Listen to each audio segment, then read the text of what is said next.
16 मई 2008 सुबह का वक्त। नोएडा के एक पॉश सेक्टर में सब कुछ नॉर्मल था। घरों के बाहर दूध वाले, न्यूज़पेपर वाले, बच्चे स्कूल के लिए रेडी हो रहे थे। लेकिन एक घर के अंदर एक ऐसा मंजर था जो किसी नाइटमेयर से कम नहीं था। 14 साल की एक लड़की अपने बेड पर लाश बन चुकी थी। उसका नाम था आरुषि तलवार। रूम का दरवाजा अंदर से लॉक्ड था। कोई तोड़फोड़ नहीं, कोई चोरी नहीं, और सबसे शॉकिंग बात, घर का नौकर गायब था। पुलिस ने तुरंत डिक्लेयर कर दिया, किलर मिल गया। लेकिन अगले ही दिन उसी घर की छत पर एक और लाश मिली। वो उसी नौकर की थी। अब सवाल बदल गया, अगर वो किलर नहीं तो किलर कौन था? तलवार परिवार एक नॉर्मल मिडिल क्लास से अपर क्लास फैमिली थी। डॉक्टर राजेश तलवार और डॉक्टर नुपुर तलवार दोनों डेंटिस्ट थे। उनका क्लिनिक अच्छा चल रहा था। आरुषि एक ब्राइट स्टूडेंट थी। उसको म्यूजिक, इंटरनेट और फ्रेंड्स के साथ टाइम स्पेंड करना पसंद था। उनके घर में हेमराज नाम का डोमेस्टिक हेल्प रहता था। वो नेपाल से था और सालों से उनके साथ काम कर रहा था। फैमिली का रूटीन नॉर्मल था। नेबर्स के हिसाब से उनका रिलेशन स्ट्रांग था। किसी को अंदाजा नहीं था कि ये घर कुछ ही घंटों में क्राइम सीन बन जाएगा। 15 मई 2008 सब कुछ रूटीन के मुताबिक हुआ। डिनर हुआ। आरुषि ने अपने फ्रेंड से बात की। पेरेंट्स भी बिजी थे। रात में सब अपने रूम्स में चले गए। इन्वेस्टिगेशंस के मुताबिक रात में कुछ एक्टिविटी हुई हो सकती है, लेकिन एग्जैक्ट टाइमलाइन कभी क्लियर नहीं हुई। यह भी मिस्ट्री है कि क्या किसी आउटसाइडर ने घर में एंट्री की या सब कुछ घर के अंदर ही हुआ। 16 मई की सुबह आरुषि को स्कूल के लिए जगाया गया।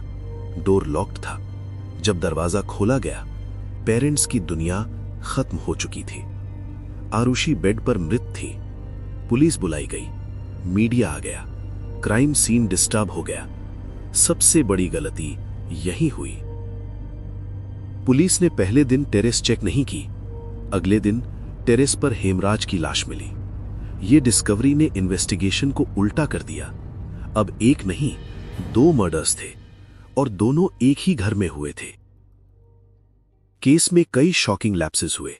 फिंगरप्रिंट्स प्रॉपर्ली कलेक्ट नहीं हुए, ब्लड सैंपल्स मिक्स हो गए, टाइमलाइन क्लियर नहीं हुई, मर्डर वेपन कंफर्म नहीं हुआ। एक्सपर्ट्स ने बाद में कहा कि यह इंडिया के वर्स्ट हैंडल्ड क्राइम सीन्स में से एक था। मीडिया ने सेंसेशनल थ्योरीज चलानी शुरू कर दी। कैरेक्टर असैसिनेशन हुआ, स्पेक्यूलेशन हुआ, पब्लिक ओपिनियन डिवाइड हो गया। यह केस सिर्फ मर्डर मिस्ट्री नहीं, मीडिया एथिक्स का भी एग्जाम्पल बन गया। पुलिस ने पेरेंट्स को सस्पेक्ट बना दिया। उन्होंने एक कंट्रोवर्शियल थ्योरी दी, लेकिन स्ट्रांग एविडेंस नहीं था। इस वजह से पब्लिक और एक्सपर्ट्स ने इन्वेस्टिगेशन पर सवाल उठाए। केस को सेंट्रल ब्यूरो ऑफ इन्वेस्टिगेशन को ट्रांसफर किया गया। अलग टीम्स, अलग कंक्लूजन्स, ये और कंफ्यूजन क्रिएट करता गया।